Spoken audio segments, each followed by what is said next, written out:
বড়বাবু ছুটির দিনে হঠাৎ করেই বর বলছে যে চলো তোমাকে আজকে ঘুরতে নিয়ে যাই। আমিও ঘুরতে যাওয়ার নেশায় বের হয়ে পড়লাম। বরাবরই আমার ঘুরতে অনেক ভালো লাগে।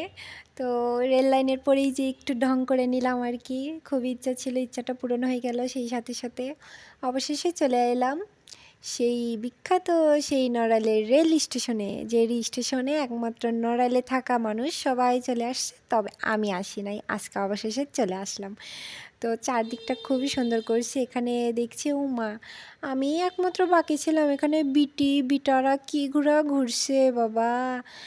তারপরে এইদিকে হাঁটতে হাঁটতে চলে গেলাম স্টেশনের পিছন সাইডটা।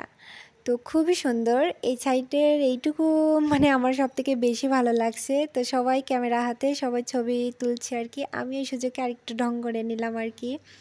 তো সামনের দিকটা আবার গ্রামীণ পরিবেশ, খুবই সুন্দর, ধান ক্ষেত, বিল, খুবই ভালো লাগছিল। তো বরকে বললাম তুমি একটু দাঁড়াও, তোমার একটু ভিডিও করে দিই।